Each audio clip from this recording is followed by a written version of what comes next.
estar en su presencia. Qué bueno alabarle y glorificar su santo y bendito nombre.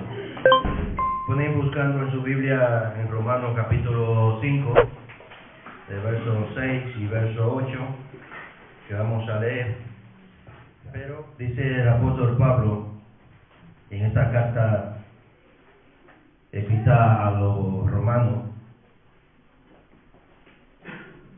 le hablaba a los romanos, pero era a los judíos que estaban allí viviendo en Roma, judíos cristianos que habían aceptado a Jesús. Y él le dice: porque Cristo, cuando aún éramos débiles, a su tiempo murió por los impíos,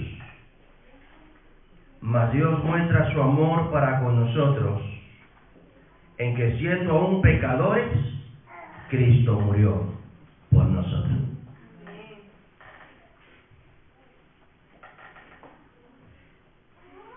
Hermanos, aquí Pablo está hablándole a aquellos cristianos que vivían en Roma y que hoy nos habla a nosotros, te habla a ti, me habla a mí, pero también le habla a aquellos que en esta mañana nos están escuchando por medio de Zoom y aún después por medio de las redes sociales que pueda haber mensaje, también habla. Y es que habla hoy, primeramente, le habló a los romanos, aquellos judíos que estaban allí. Hoy nos habla a nosotros aquí en España, pero puede hablar a cualquier persona en Latinoamérica, en cualquier parte del mundo. Y él le empieza a hablar a ellos de la justificación. ¿Por qué fuimos justificados? Cuando tú debes una deuda y alguien te dice que tú le debes, te dice, tú me debes, hay una persona que dice, no, porque yo pagué esa deuda, te la pagué y la pagué por él. Y hay una justificación de que hay una deuda pagada. Y es que Pablo está hablando de la justificación por medio de Cristo. Ahora, en estos versos, el verso 6 y verso 8, dice, porque Cristo, y aquí hay un porque. Y cuando estamos leyendo algo en la Biblia, un tema, y tú ves que dice pero o porque, detente un poco, porque hay algo que quiere decir. Y aquí está recordando algo, le está haciendo recordar al pueblo algo, de que todos somos justificados por medio de Cristo, pero ¿qué pasó? ¿Qué era lo que pasaba y por qué fuimos justificados? Él entonces le dice, porque Cristo cuando aún éramos débiles,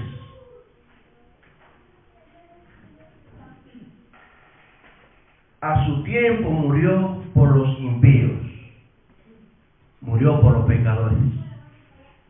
Entonces entra un recordatorio aquí, de recordar algo. ¿Qué era lo que pasaba? ¿Por qué fuimos justificados?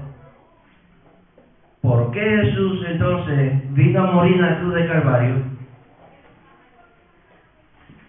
¿Y por qué pasó todo esto? Y es que dice, porque en Cristo cuando aún éramos débiles, y es que aquí hay algo, y es que éramos débiles. ¿Por qué éramos débiles?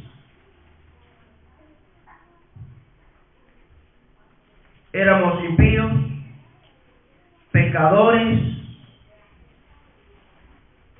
impotentes, sin fuerza,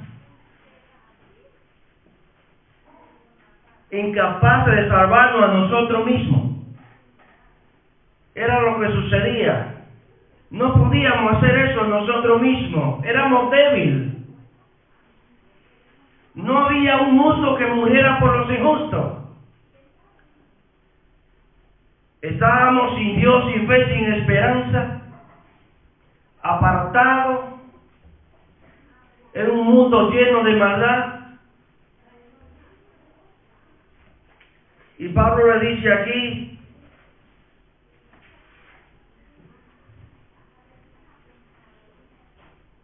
porque Cristo, cuando aún éramos débiles, a su tiempo murió por nosotros. ¿Por qué a su tiempo? Todo tiene su tiempo. Y todo tiene su hora debajo del cielo. Y como todo tiene su tiempo y Dios tiene el control del tiempo, a su debido tiempo vino Jesús a morir en la cruz de Calvario por ti y por mí. A morir por un mundo pecador. Ahora a veces personas que dicen, no, y por todo murió. No, la Biblia dice, por todo murió, pero por todo, ¿por cuáles? Por todo aquel que cree en que Jesús murió en la cruz de Calvario. Pero hay muchos que no han creído. Pero en eso todo estaba tú y estaba yo. Amén. Y qué bueno que Dios se fijó en ti y se fijó en mí. No porque era bonito, no porque éramos buenos,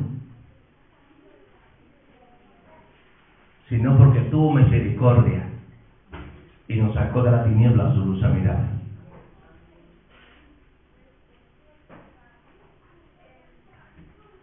A su debido tiempo murió por los impíos. A su debido tiempo, no por los buenos hombres, sino por los impíos, por todos los pecadores. El que haya reconocido que Jesús murió en la cruz de Calvario. Hermanos, a veces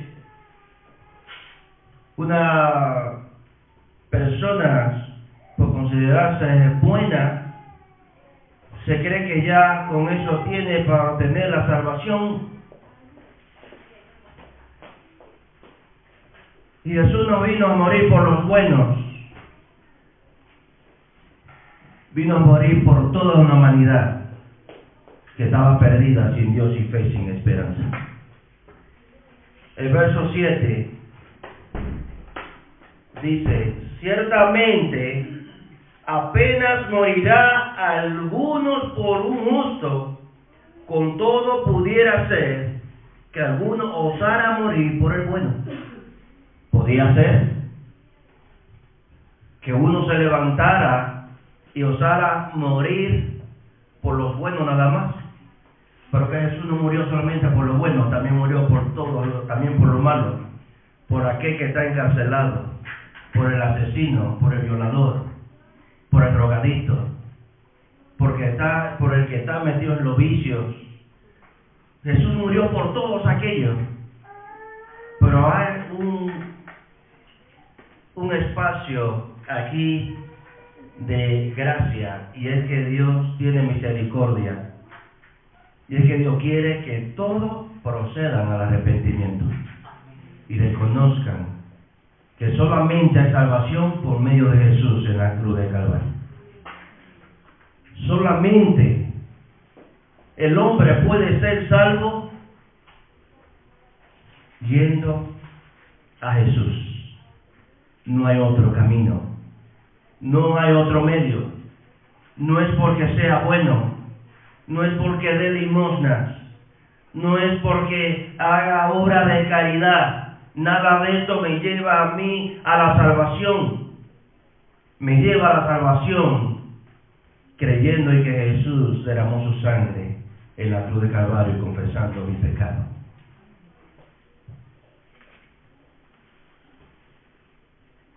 Isaías 53, verso 5, dice, mas el herido fue por nuestras rebeliones, molido por nuestros pecados, el castigo de nuestra paz fue sobre él, y por su llaga fuimos nosotros curados.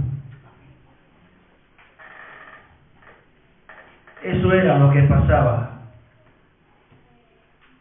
Una humanidad sumergida en delitos y pecados. Y que Jesús fue herido, fue maltratado, fue menospreciado, el pueblo no le castigó, lo veía como un árbol cuando nace en una tierra seca y árida que no tiene vida. Así veía el pueblo a Jesús. Y Isaías aquí tiene que decir, más el herido fue por nuestras rebeliones,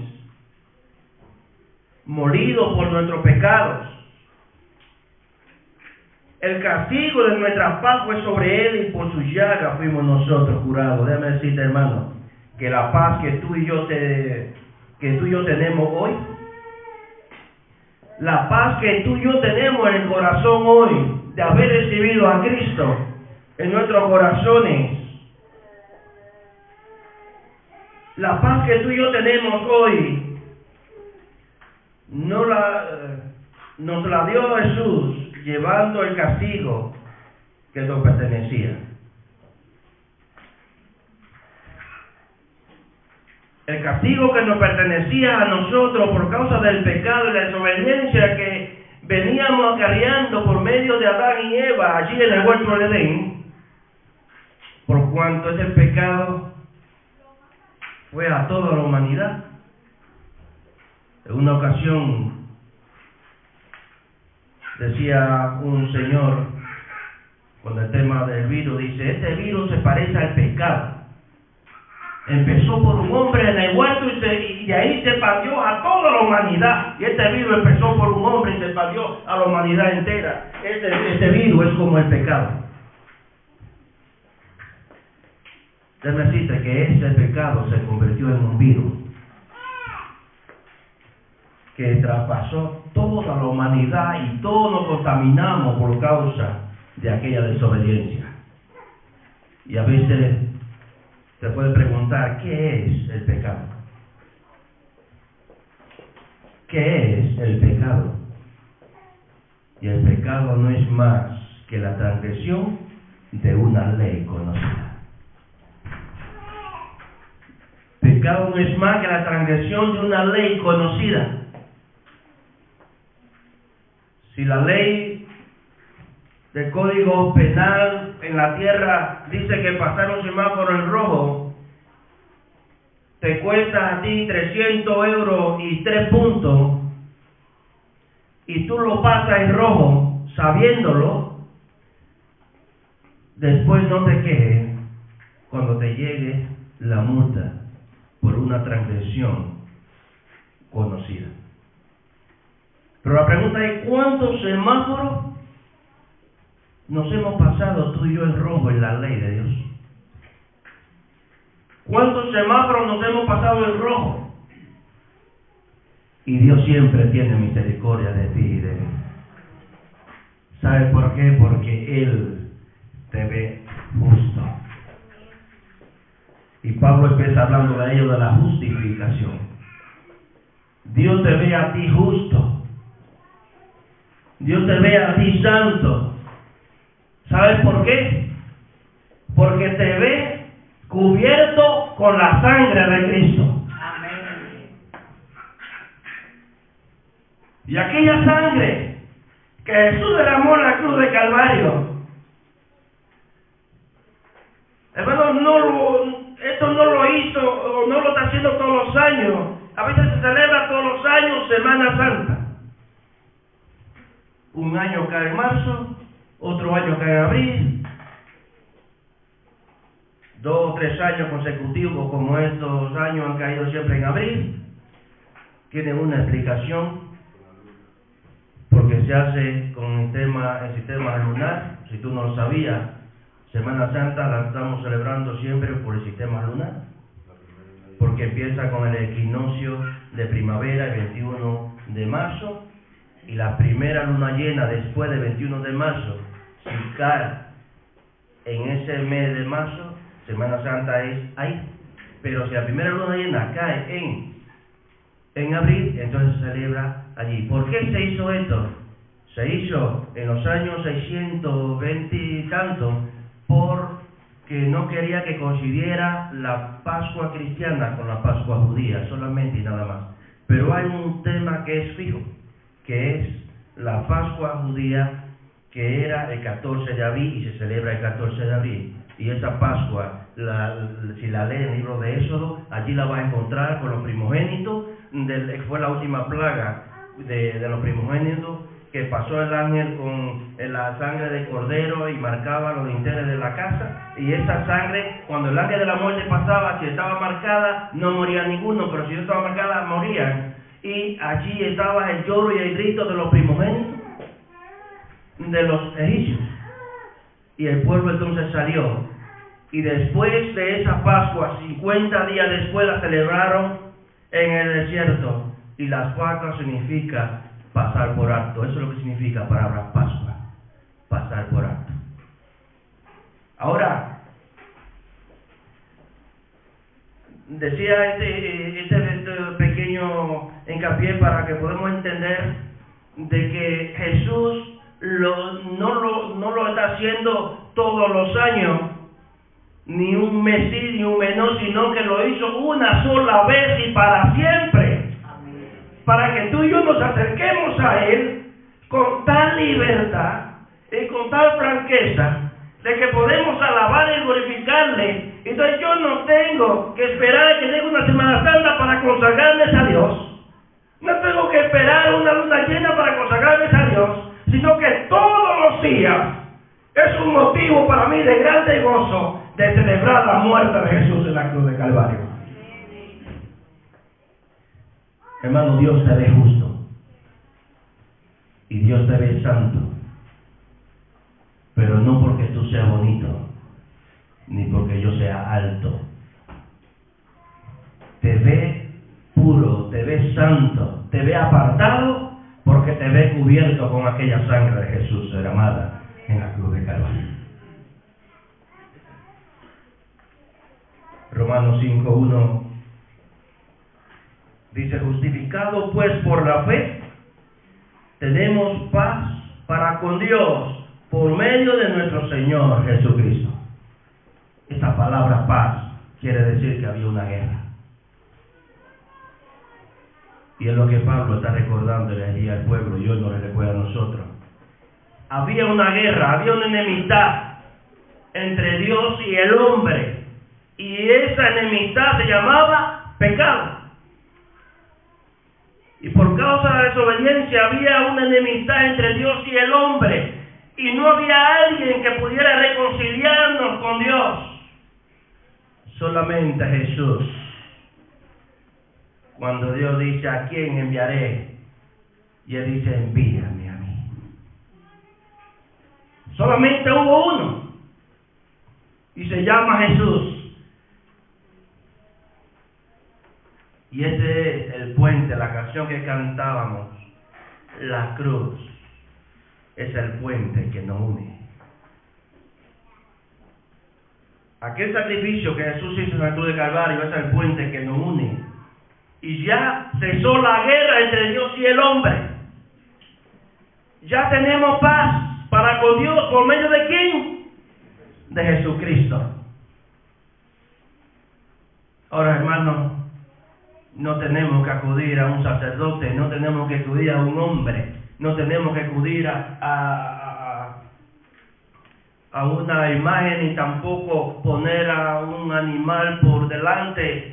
No tenemos que acudir a un cordero, no tenemos que acudir a nadie más que a Jesús, el autor y consumador de la fe. Y como Él es el autor y consumador de la fe, iglesia, no mire al hombre, porque si mira al hombre, nunca te va a santificar con Dios. Si me mira a mí, va a encontrar mucho desperfecto en mí, y va a decir: pero yo no puedo agradar a Dios, no, porque si es así, y me va a juzgar. Y si miras al otro también. ¿Y qué es lo que tenemos que hacer? Mirar a Jesús. Mira a Jesús como autor y consumador de la fe.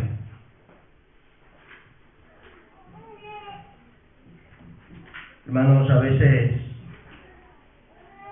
queremos convertirnos muchas veces en Dios y queremos mandar a todo el mundo al infierno. que si no te arrepientes te vas para el infierno. Y porque estás haciendo tal cosa te vas para el infierno. Dios no te mandó a ti a mandar a la gente para el infierno. Dios te mandó a ti a reconciliar al mundo con Dios. Segunda de Corintios 5, 18 y 19 dice: porque Dios estaba en Cristo reconciliando consigo al mundo, no tomándole al hombre en cuenta sus pecados, y nos encargó a nosotros, a ti y a mí, la palabra de ¿qué? De la reconciliación.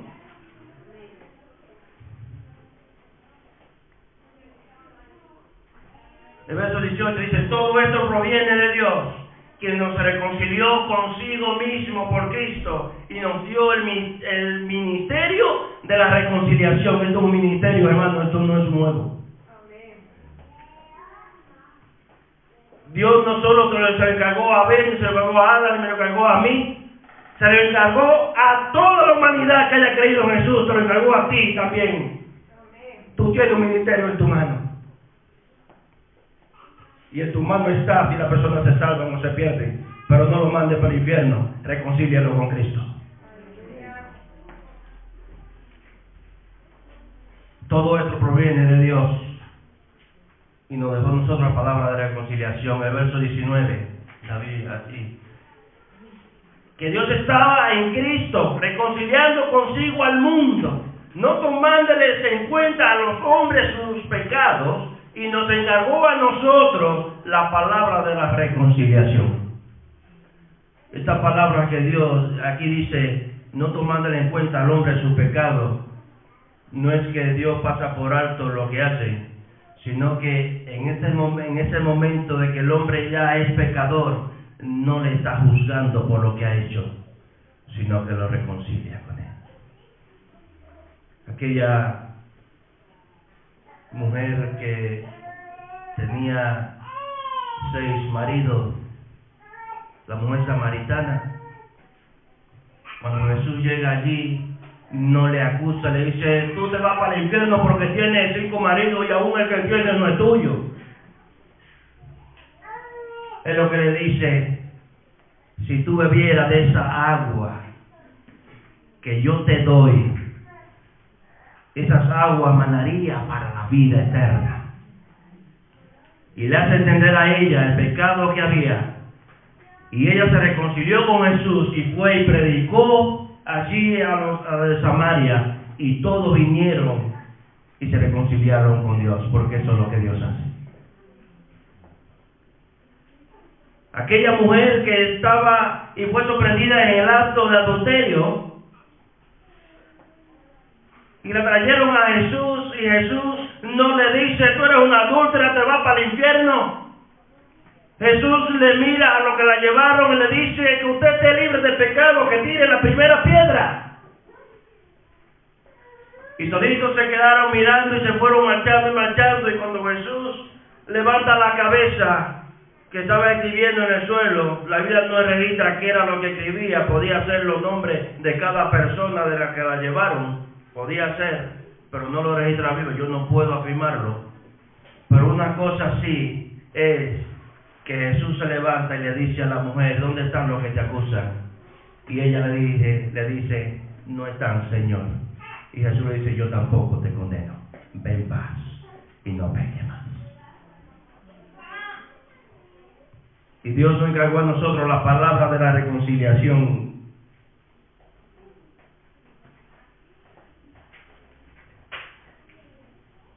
Hermano, ¿sabe por qué? Porque Dios muestra su amor por la humanidad. Dios muestra su amor por nosotros. ¿Y cómo vemos ese amor? ¿Cómo vemos ese amor?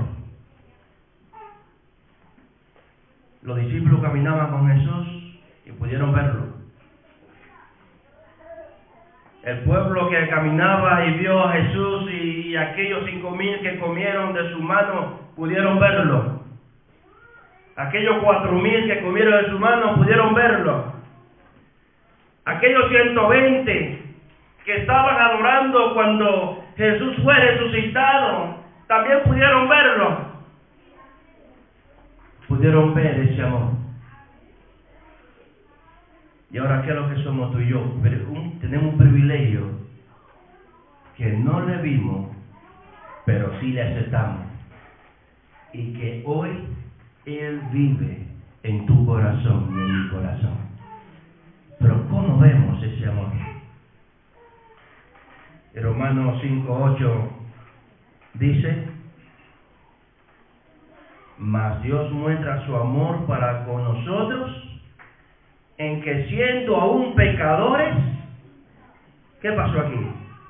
Cristo murió por nosotros. Ese fue el amor, y ese es el amor visible que aquellos pudieron ver, y ese es el amor que tú y yo también podemos sentir. El amor de Jesús en nuestro corazón. Hermano, ya para el jueves yo tenía el mensaje preparado, y el viernes Joel Vargas estaba compartiendo en la vigilia de la noche, y él hablaba sobre este verso de Romanos 5:5, y él hablaba de la esperanza, de la fe y la esperanza, y él decía: ¿qué nos lleva a ese amor?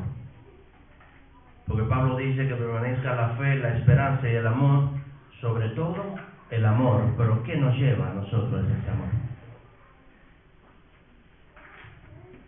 Y lo que nos puede llevar a nosotros a ese amor se llama fe y esperanza.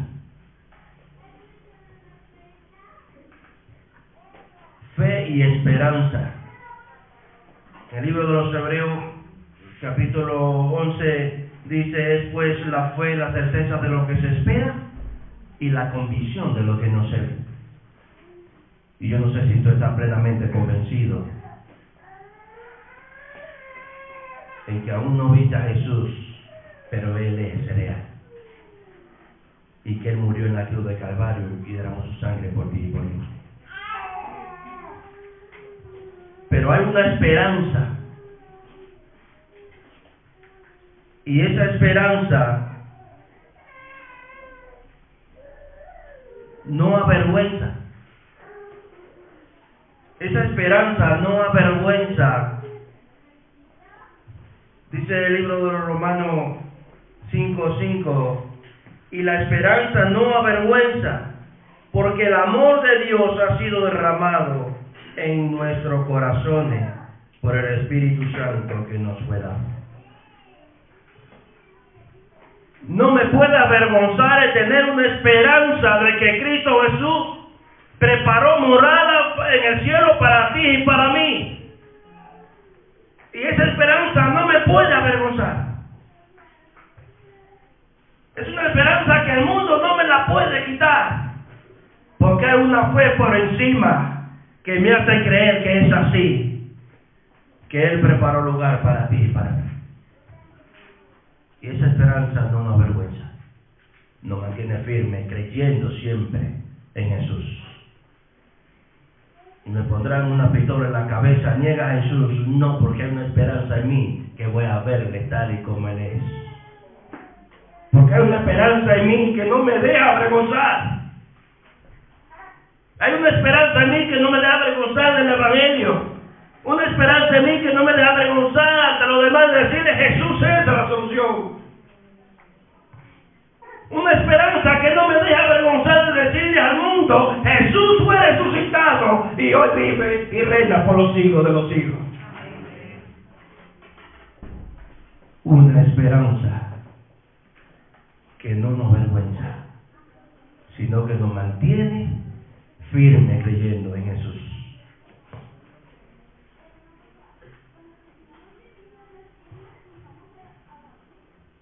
Hermano, algo, y es que no solamente que murió en la cruz, sino que también resucitó. Y esa es la esperanza que no nos deja avergonzar. Él resucitó. Y no resucita todos los años, sino que resucitó una sola vez. Y que hoy vive y reina por los siglos de los siglos. Las mujeres, cuando iban a llevar el incienso para ungir el cuerpo de Jesús allí en el sepulcro, en el momento que fueron, ellas fueron, pero no encontraron a Jesús, encontraron un ángel. Y aquel ángel le dice: yo sé que ustedes buscan a Jesús, el que fue crucificado, pero hay una palabra que le dice a ellos en Mateo 28:6. Él le dice: no está aquí, pues está resucitado. Él no se quedó en la tumba. Él no se quedó allí, sino que se levantó triunfante y victorioso y hoy vive y reina por los siglos de los siglos. Y esa es la esperanza que nos mantiene a nosotros en victoria. Esa es la esperanza que nos mantiene a nosotros en victoria, de creer de que Jesús es y será por los siglos de los siglos. Y es la garantía de tú y yo estar aquí en esta mañana. Que no se quedó en la tumba, sino que resucitó. Hay una canción que mi madre cantaba que dice: Él está vivo, la tumba está vacía, su resurrección es nuestra garantía. Y el corillo, el estribillo del coro decía: y ahora vivo está, con poder y gloria nos levantará. Él está vivo. Él está vivo, Él vive y reina por los siglos de los siglos.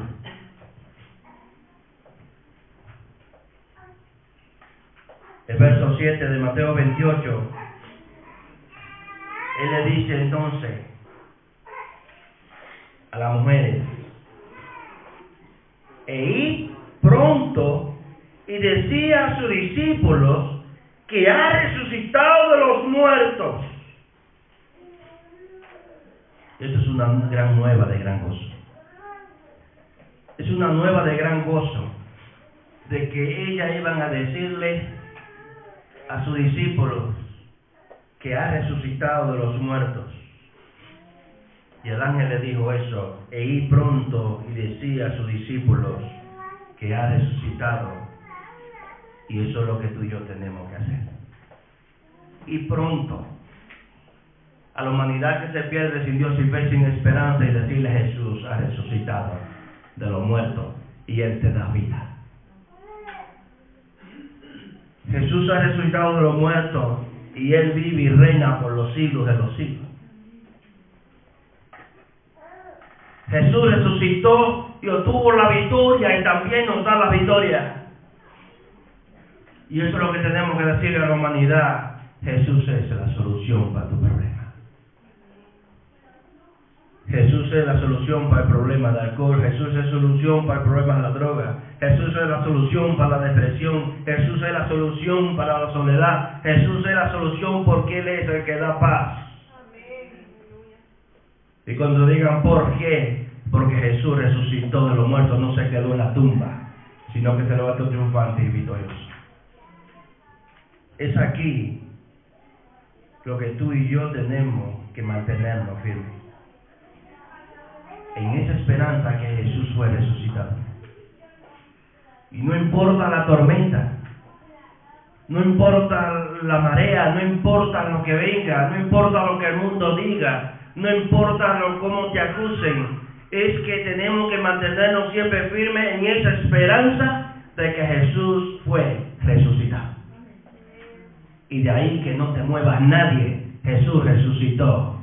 Y hoy te da la garantía de tú seguir hacia adelante alabando su nombre, porque le vamos a ver a Él tal y como Él es. Él resucitó. Aquí tú y yo, hermanos, podemos mantenernos firmes y librar la batalla. Librar la batalla por medio de la fe, de mantenernos firmes diciendo siempre: Jesús se resucitó. Es posible que te digan que estás loco. Es posible que te digan muchas cosas, pero es la esperanza que nos mantiene a nosotros firmes por medio de la fe, y que vamos a pelear la batalla por medio de la fe, de mantenernos siempre firmes, de decir: Jesús resucitó porque Él murió en la cruz por nosotros. Podemos librar la batalla por medio de la fe.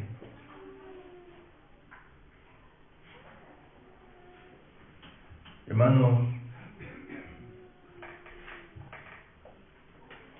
tenemos una posición que no puede ser contradicha. Aunque los científicos se levanten y han querido decir muchas cosas, hay una palabra que el ángel le dijo a las mujeres: Él no está aquí, ha resucitado.